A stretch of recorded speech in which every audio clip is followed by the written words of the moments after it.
This is Backstories, Boston, Thwarts, Kidnappers. I'm Kathleen Dalton, a historian from the Lexington Lyceum Advocates, a nonprofit group trying to reopen the Ellen Stone building. Well, one thing that happens in 1842, so if you remember, I said there was this decision that the Supreme Court had issued saying that slavery was entirely a federal matter.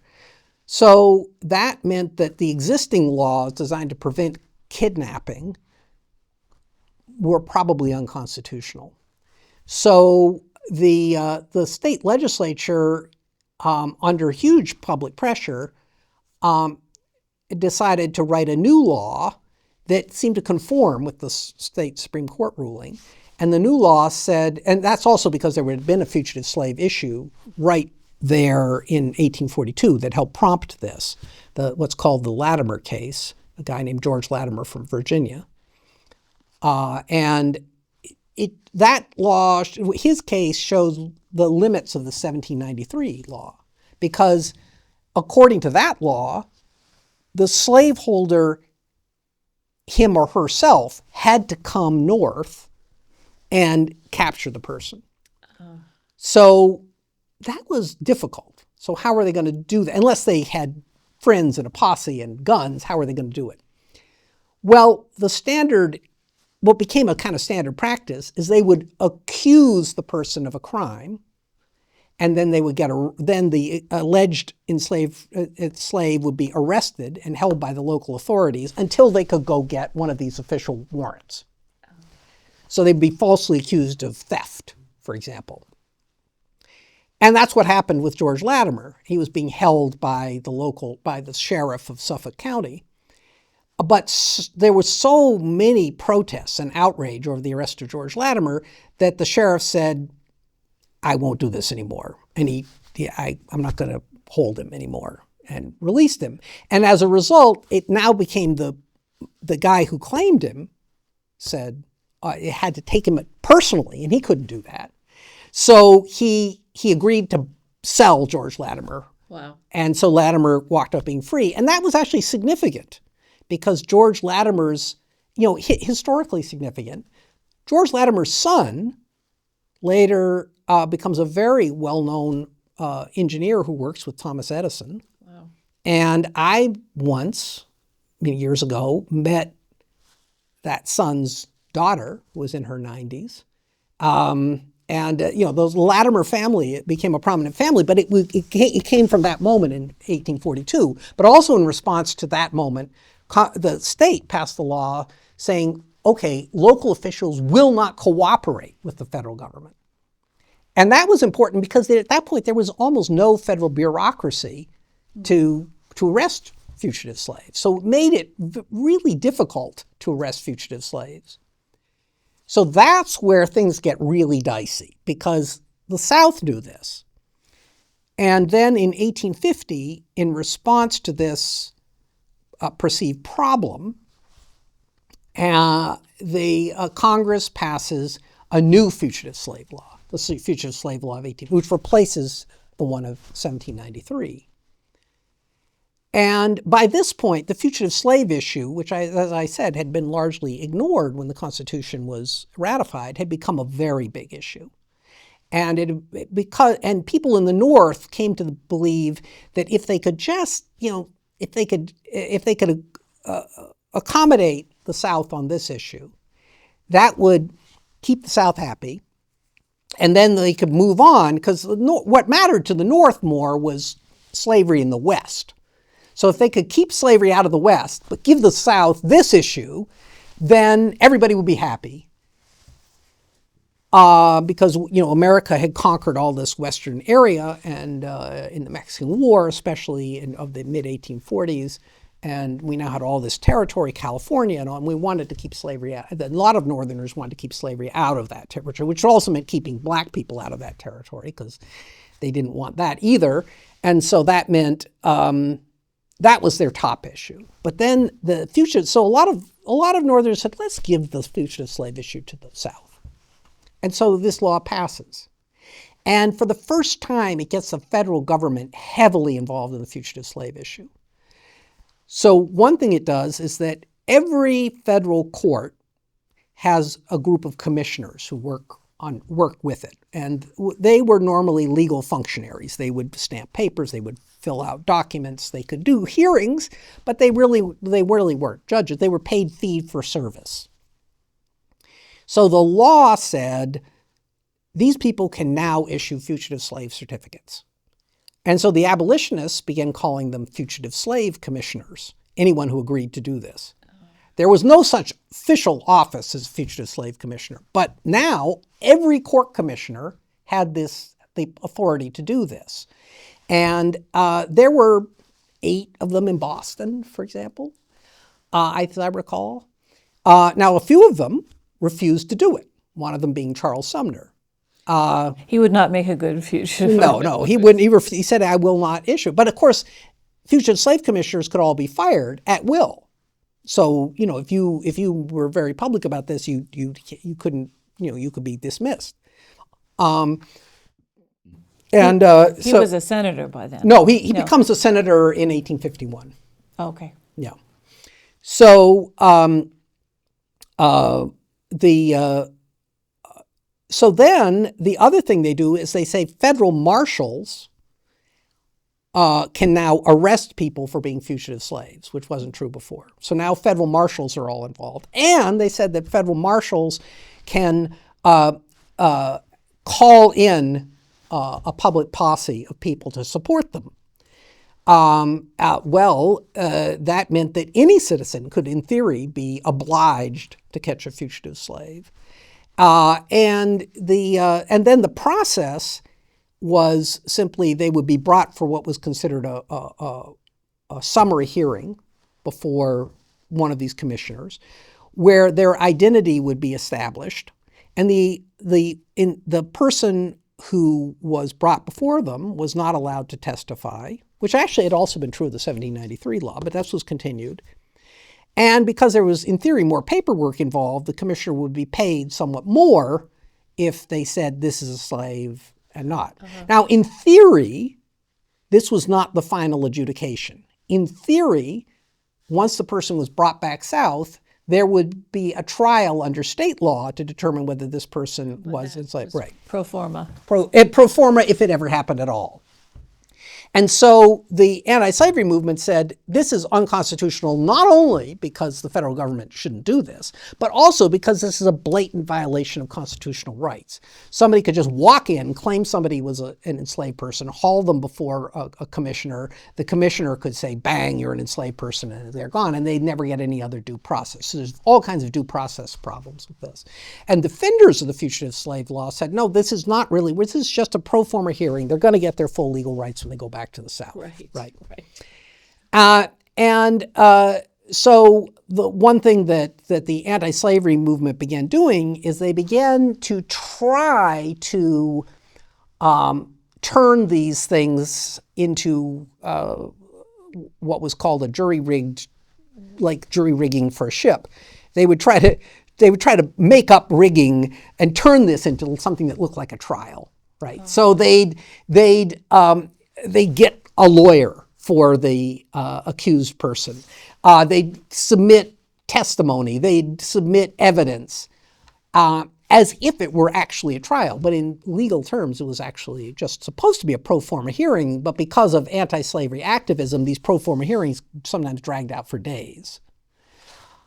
Well, so the Fugitive Slave Law of 1850 gets passed, and the response in Boston is outrage and fear. A large percentage of the black community of Boston are fugitive slaves, including some of the leading citizens, Lewis Hayden being one. Harriet Hayden. Yeah, they had escaped from Kentucky many years before. And a lot of fugitive slaves in Boston just decided to leave at that point.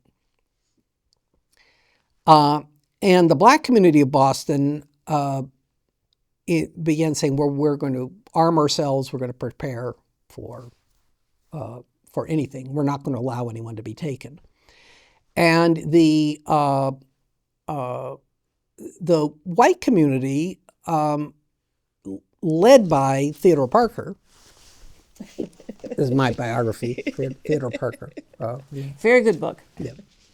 Yeah.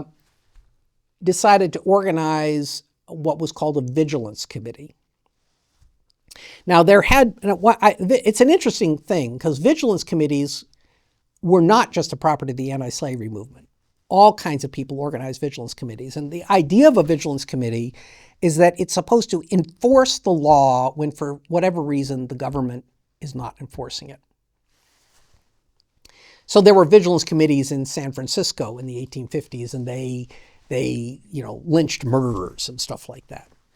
So why did the abolitionists adopt this form and the vigilance committee, which in 1850, the 1850 committee, because there had been more than one that the abolitionists had organized in Boston. There had been two earlier ones that had folded for various reasons. I wrote an article about that. But in 1850, the committee was formed partly as a way of bridging this problem that I mentioned right at the outset, which was illegal versus legal activity. It kind of fudged the line. So people who were adamantly in favor of only legal nonviolent activity could be part of the vigilance committee because they said, we're just protecting the laws. We're protecting free people from getting kidnapped and making sure that due process is followed. But people who are just said, under no circumstances will anybody go back, because if somebody has self-emancipated by running away, we're not going to send them back to slavery or for any reason. We don't care what the law says. They knew what slavery was. Right. Yeah. And Theodore Parker was among those. They also could be part of this committee because that could help coordinate anti-slavery activities in Boston. And because Boston had a comparatively small black population, and it was comparatively poor compared to other cities like Philadelphia, particularly New York to some extent. The vigilance committees were mostly white. They were, but the way they operated, they had a mostly white membership, but they had some pillars of the black community, like Hayden and a few others, who would sit on the leading committees. Because it was the black community that always had its tabs on what was going on. Mm-hmm.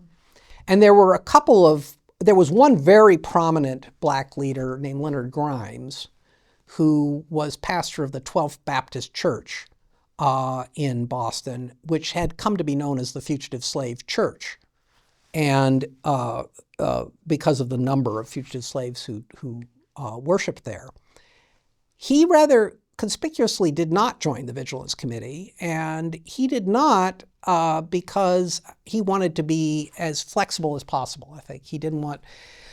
So he worked with the Vigilance Committee. He gave them information when he had it. He helped people. But one of the things that the Vigilance Committee, for example, was unwilling to do was to buy people out of slavery. Because that was considered giving money to the... Right. And recognizing the right of property in property in man is the term that they used. But Grimes was saying, I'll do whatever it takes. So he was perfectly willing to organize fundraising to buy someone out of slavery. And there were plenty of people, these very conservative anti-abolitionist merchants of Boston, who wanted to support the fugitive slave law, but also were perfectly happy to give money to buy someone out of slavery. And so, because that's an act of benevolence, right? So, if Grimes came to them and he said, he's not a member of the Vigilance Committee, but he said, I'll take you, and they said, this is a good man, you should help. And I said, oh, yes, I'm a benevolent guy. I'll give you some money. And so he wanted that flexibility. So he stayed off the Vigilance Committee. That's my reading of why he did that. Much later, towards the end of the 1850s, he finally joined, but not before then. So the first case that comes up and there's now a book about this, a great book that won the Pulitzer Prize last year called Master, Slave, Husband, Wife. I read it. It's great. It's great. Very by dramatic, really. Ilion Wu. So the first fugitive slave of the cases that came up, like within days of the Vigilance Committee being formed, and the Vigilance Committee was formed just days after the 1850 law was passed, was that of William and Ellen Craft. And there's a reason why it was William and Ellen Craft. So William and Ellen Craft had had this spectacular escape from central Georgia. How are you going to get out of central Georgia? It's not, you're 1,000 miles from the nearest free state border. You're not even, you can't even smuggle on board a ship because you're at least 100 miles or more from the coast. So what they hit on this incredible scheme. Ellen Craft, her father had been her first enslaver, and her grandfather had been her mother's enslaver. As a result, she was very fair-skinned and could pass for white.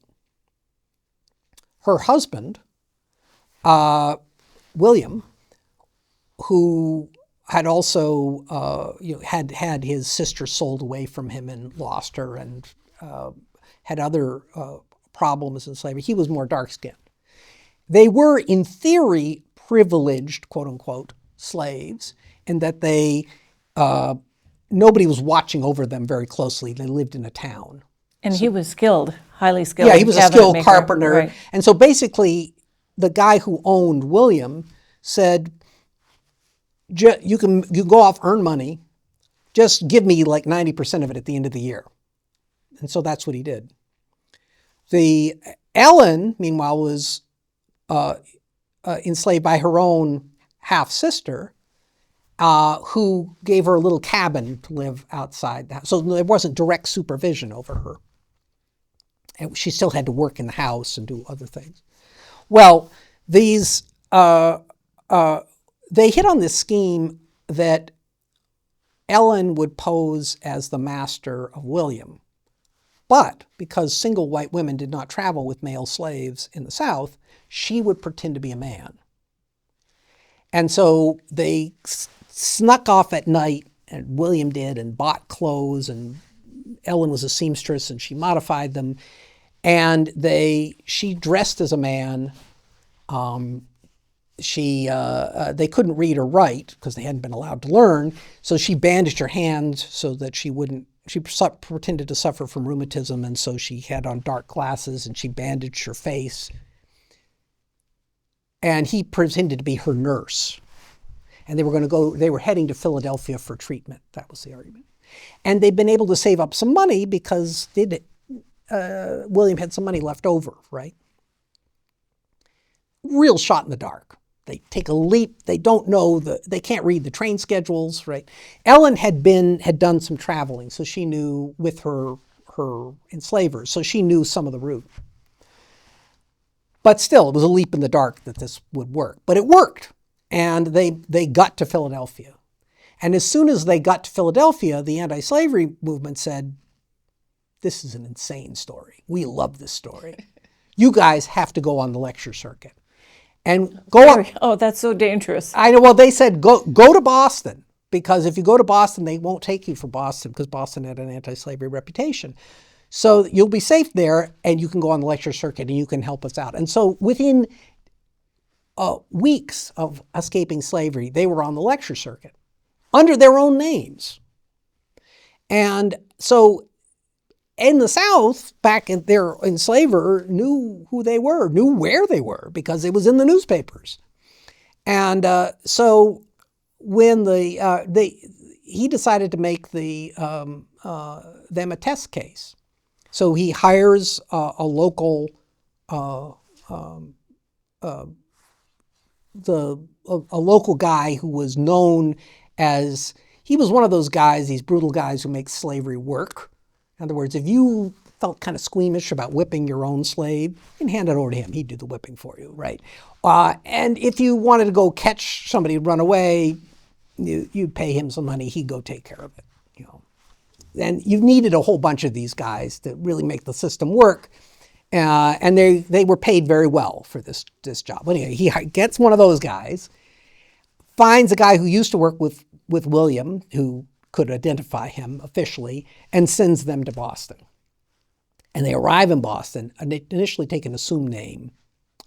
And but then the guy who used to work with William decides, who was not the sharpest knife in the drawer, decides to go and say hi to William, and then say, hey, why don't you come down to our hotel, and we can write a letter, and you can send it back to Ellen's mother at back home. She misses her daughter. He's way too smart for that. He knows that if he goes to the hotel, they're going to grab him. So he immediately, Ellen goes in. They begin. The community mobilizes. They hide with Theodore Parker, don't they? Well, Ellen for a time hides with Theodore Parker. So Theodore Parker had a home in Boston, townhouse, 4-story townhouse, and his study was on the top floor. And there were 2 little bedrooms up there too. So she hid in one of those. But to get to her, they had to pass by his study door, which he kept open, and he kept a sword and a gun there just in case. So somebody had to go up the stairs, and they'd have to pass by Theodore Parker to get her. Nobody got her. In the end, they got the Vigilance Committee mobilized, and Parker met with the 2 guys from Georgia and said, look, I can't keep the mobs away from you. You better get out of town. And they got out of town. Excuse me. And so then the William and Ellen thought it was for the best that they leave the country. They had been regarded as husband and wife. That's the way they saw themselves, but they weren't legally married because they'd been under slavery, and marriage was not legally recognized under slavery. So they decided formally to get married and legally to get married in Boston. And they asked Parker to do the service because there's a tradition that the minister of the bride conducted the service. That was the tradition. And Ellen would often worship at Parker's congregation.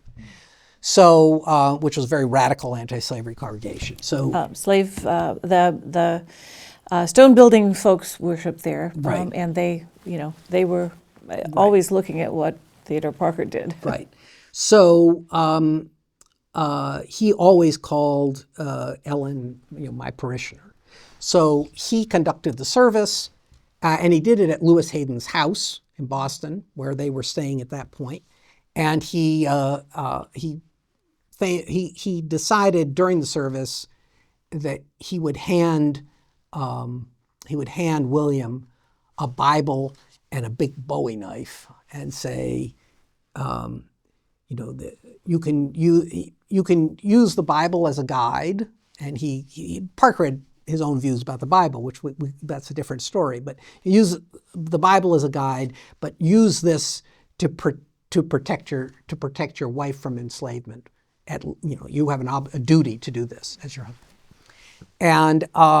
And then they left for England, where they stayed until after the Civil War, when they came back and set out to start a school in Georgia.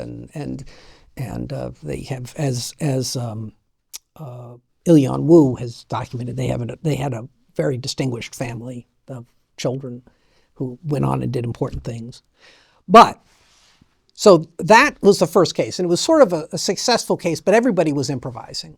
Mm-hmm. The authorities were improvising. They didn't know quite what to do. The Vigilance Committee was improvising. Well, then another case comes up. So that case took place in October 1850. February 1851, a guy named Shadrach Minkins gets arrested. And he gets brought before one of the commissioners, who has made it very clear that he was going to take care of, he would handle fugitive slave issues, named George Curtis. And so he's brought before George Curtis, and then but Lewis Hayden is there, and he is with a group of black men, and he said, we're not going to let this happen.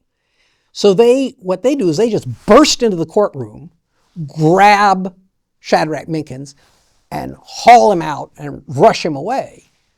And they take him, eventually stopping in various places, including with one of Henry Thoreau's neighbors. He gets to Canada, where he lives the rest of his life. And so that's called the Shadrach Rescue. And the authorities were outraged. It created, right. Yeah, I have this quote from Parker. He says, "It's the noblest deed done in Boston since the destruction of the tea." Right. And he would know because he was the grandson of Captain John, Parker. right. So, well, he did this. What Parker did was, as soon as Shadrach had been arrested, it was a custom that in anti-slavery churches, that prayers would be read for his freedom. So a prayer had been sent out by the anti-slavery movement, and Parker gets it. So that Sunday, it had happened like just the day before the rescue. So he gets this, and he said, I never thought as a minister I would have to read a prayer like this. I said, but luckily I do not need to. But fortunately, I do not need to, because he has been snatched from the fiery furnace, and the audience, the congregation, broke out cheering, and that's presumably the first time applause and cheering had ever been heard in a New England church. Now, shortly after that, in April, another man is seized, Thomas Sims. Thomas Sims had a knife, and he tried to defend himself. He stabs one of the officers trying to arrest him. Doesn't kill him, but stabs him and gets blood all over his jacket. And so this time the authorities take no chances. They keep him in the courthouse. They put chains around the courthouse so that people can't get in. And so basically, to get in, most people are forced to go under the chains, the judges and so forth, which Parker came to see as symbolic of what was happening to liberty. And then this time it again goes before George Curtis, and again they really they bring up lawyers, they try to plot a rescue, but they had this idea that they would put mattresses outside the window, and so that Sims could jump out, but then they found that bars had been placed on the window, and so in the end. So Parker he'd put a watch on the commissioner rules, Curtis rules, that Shadrach has to go back to slavery. And Parker had a watch put on the courthouse, the federal courthouse, which still is there on Court Street, where he was being held. And he gets woken at 3:15 in the morning, saying they're taking him. So he rushes and gets dressed and gets out there. And sure enough, there is a phalanx of 200 police officers armed with swords who are surrounding him. And they march him down State Street in the middle of the night to a ship and load him on board. And a crowd, including Parker and the minister from Concord, an Orthodox minister from Concord, follow along, shouting shame and shouting. And then when Shadrach is put on the boat, and presumably he was weeping when he was put on the boat. Sims, I'm sorry. Sims, you're right. I'm sorry. Sims was put on the boat. The Orthodox minister gives a prayer for him. And he gets sent back to South Carolina, which is where he's from. That event created a lot of trauma in Boston. And it's very interesting because we don't often think about it this way, but the abolitionists had a whole service in Cochituate Hall for people essentially to grieve.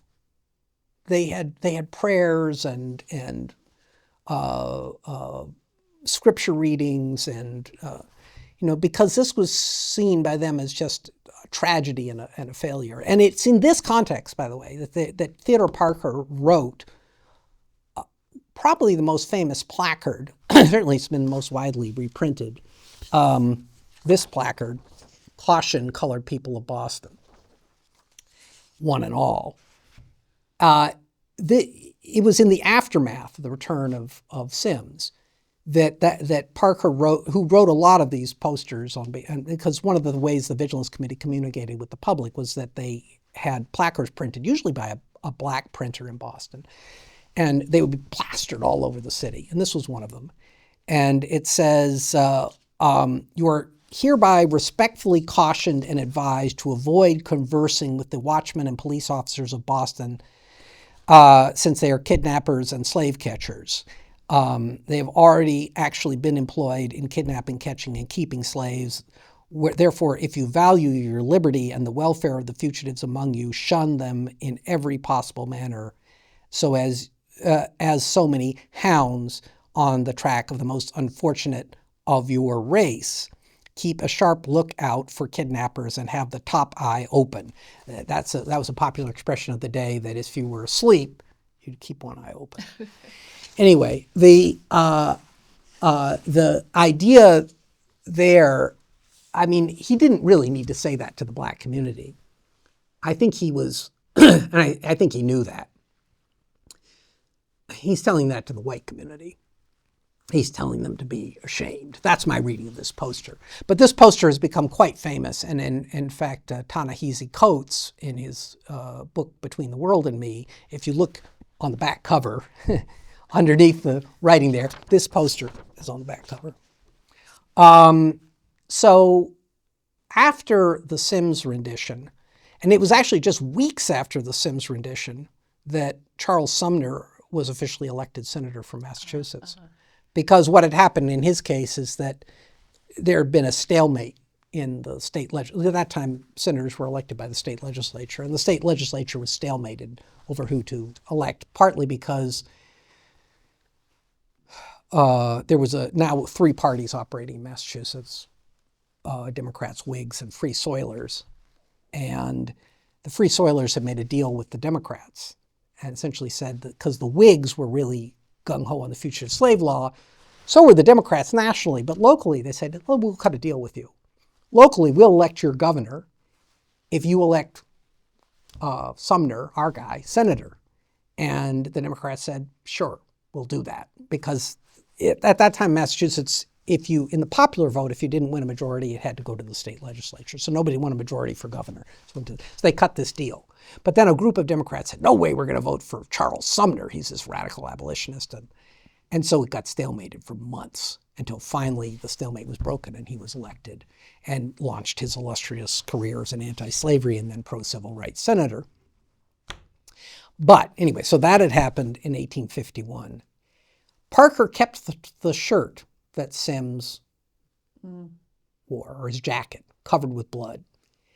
And on at least two occasions, on a sermon that he preached right after the return of Sims, and then a year later to mark the anniversary, he held up the jacket as a relic. Later on, we hear the term waving the bloody shirt, this is the first instance of it. I talked to somebody who worked on this, and he said this is the earliest instance of it he'd actually seen. Reminding people of the violence, inherent in the kidnapping. Yeah, right. And it was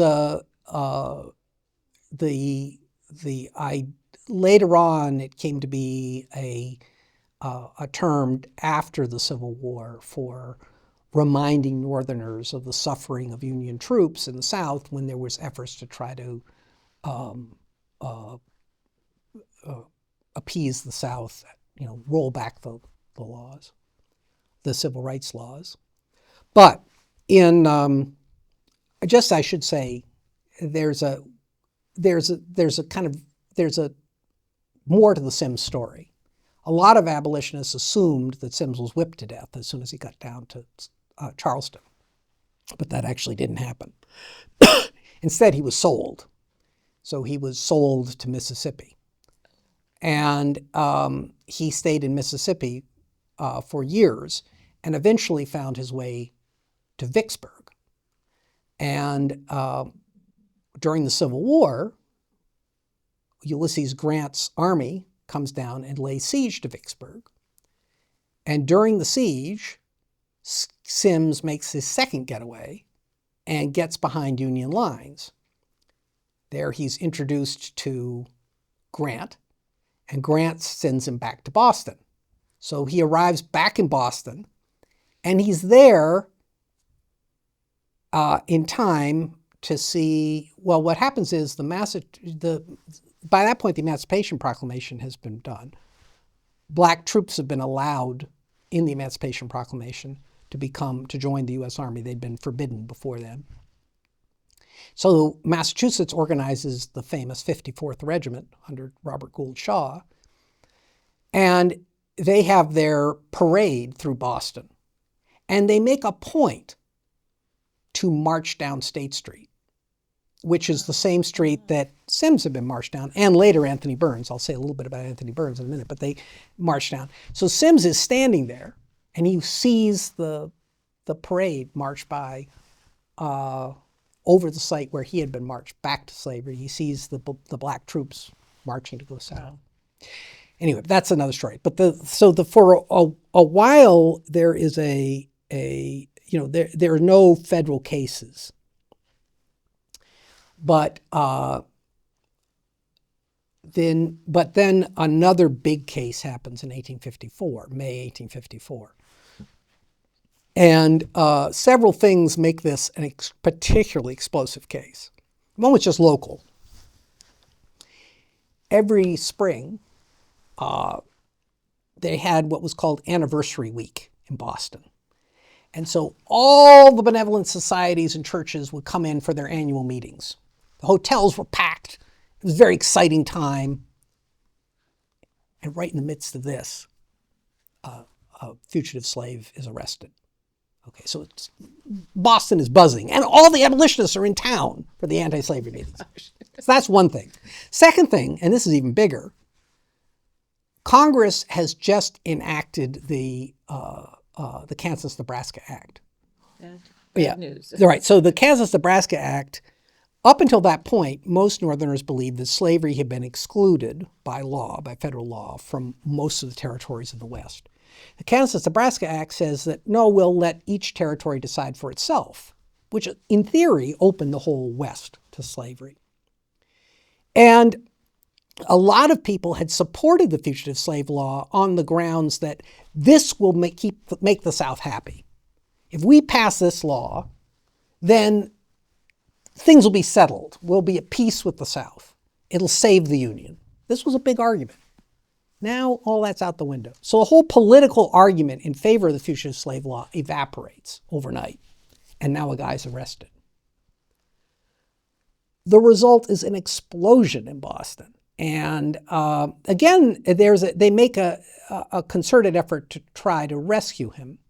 So Lewis Hayden, a white minister from Worcester, Thomas Wentworth Higginson, and others, storm the courthouse where Burns is being held. One of the guard is killed, and the city is inflamed. So the federal government at this point decides they'll get directly involved. They order troops to start guarding everything. The abolitionists do their best to try to prevent Burns from getting back legally. And they actually could make a legal case because, interestingly enough, Burns had escaped, but from Virginia. But then the people who claimed him didn't know it, and they misreported his date. So they said that he had left slavery a week after he was known, or more than a week after he was known to be in Boston. He had eyewitnesses. So they could say, well, you got the wrong guy, right? But the commissioner in that case, a guy named Loring, decided that he was obviously the right guy and sent him back. And that time it was done during the day, but with troops marching through the streets of Boston, again down State Street. And this time there were throngs of a mob of people all around. They were, some say 50,000 people. right. They were like carrying a coffin saying, American liberty. They were doing all kinds of things. And that was one of those major moments which radicalized a lot of people. It's in the aftermath of that there was a meeting of the the Anti-Slavery Society liked to have a summer gathering outside, what they call a picnic. And it's at that event that William Lloyd Garrison sets a copy of the Constitution on fire and burns it. And it's at that event that Henry Thoreau, whose family was very abolitionist, but he had rarely taken, and he had strong feelings. He'd been involved in the Underground Railroad. He'd helped a bunch of fugitive slaves pass through Concord, but he had rarely made a speech about it. And so he gives a speech called Slavery in Massachusetts, which you can go find. It's widely available. And it's, again, it's a quite remarkable speech in which he says that, we've got to listen. He said the commissioner's name was Edward G. Loring. He said, essentially that we should be listening to God, not Edward G. God. And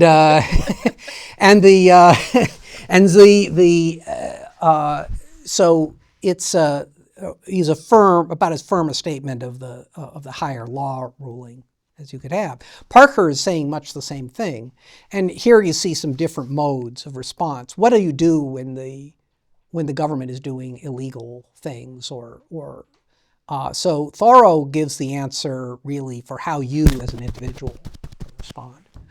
Parker is saying, how can we as a society respond? Because he's trying always to organize resistance, get groups of people together, like the Vigilance Committee.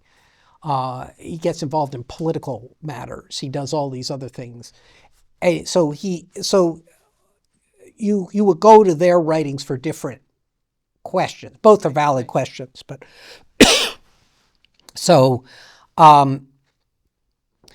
these are these big these big instances. Essentially, what the anti-slavery movement succeeded in doing is they made it so expensive and difficult to enforce the fugitive slave law in Boston that it couldn't really be enforced anymore.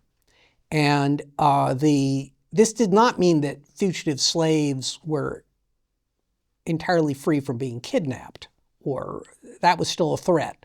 And so there still are instances where people are fighting that. Like, for example, a very common story is that somebody in a port in the South, an enslaved person in a port in the South, stows away on board a ship. Ships come to Massachusetts and Boston all the time. If they're discovered, then the captain of the ship has a very strong incentive to send them back, because they could be accused of slave stealing and go to prison if they ever go back south. And they could lose a lot of business, as they're regarded as anti-slavery.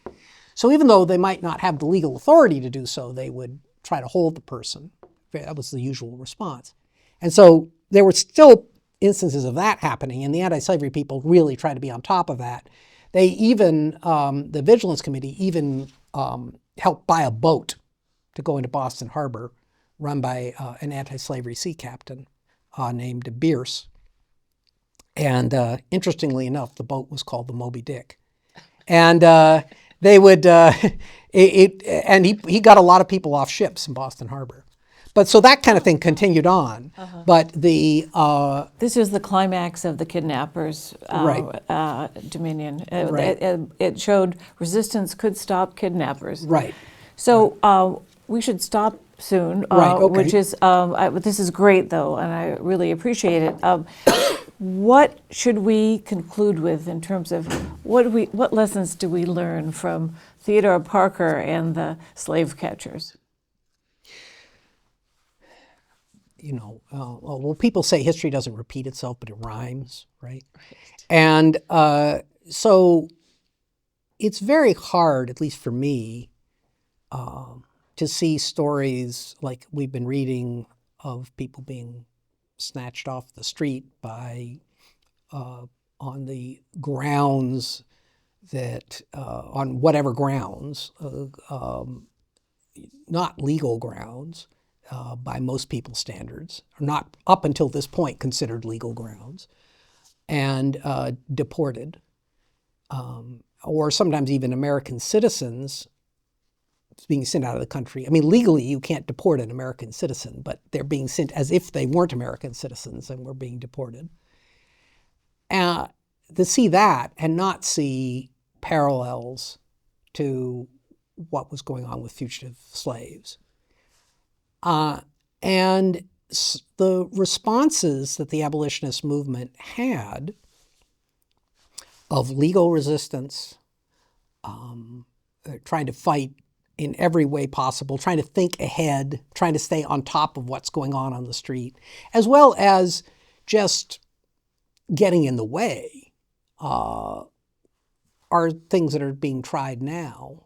I saw a case, for example, of a guy who was in his car, and the warrant that the immigration authorities had didn't cover that. So a group of activists basically blockaded his car, and they legally couldn't act, so they left. I've heard of that kind of thing happening. Just yesterday, there was an issue in Worcester where a woman was grabbed, and activists tried to do something similar, but the local police intervened and prevented them from doing so. Now, there we get into an interesting question of what do the laws of Massachusetts say about what local officials are legally allowed to do. And that's very similar to the issues that came up during the anti-slavery movement. So again, we're dealing with the question of what is legally allowed, where one side keeps pushing for legal, trying to push the boundaries of legality to seize people. And I just should add there's one thing I wanted to say about in the 1850s. In the 1850s, that came to be such an important issue that if you look at the secession ordinances passed in the southern states, most of them bring up the fugitive slave issue. Most of them say that because the North is not letting us grab our fugitive slaves, right, the Constitution is being violated, and therefore it has been negated, and wherefore we refuse to acknowledge it anymore. Many of the states officially, supposedly, de-ratified the Constitution. Yeah. So today, this is also a very important. There are many important issues right now, but this is certainly gets at the heart of a lot of things. And you can look to what people did all those years ago, and see that that fighting back can make a difference. It's not always successful, but it can make a difference. And even if it's not always successful, and that you can take some solace in the idea that you're not the first to go down this path, that other people have gone before you, and we remember them as heroes. We do remember them. There's a part when during the fugitive slave crisis, Parker said something in his journal like, it is a sad time to be alive, but I am glad to be alive in it, because it was a chance to, these were times in which you would be remembered, at times when your conscience would be tested and so forth. So, Well, thank you very much. Thank you, Rick Dorrington, and thank you, LexMedia. You are a Lexington native, a wonderful scholar. You have brought us some food for thought. The Stone Building folks were very much with Theodore Parker in his resistance. Maybe they didn't risk as much as he did or Lewis Hayden did, but we honor their memory, and we hope to open the building. I hope you'll be there to celebrate with us. But thank you so much. Okay, Thank thank you so you. much.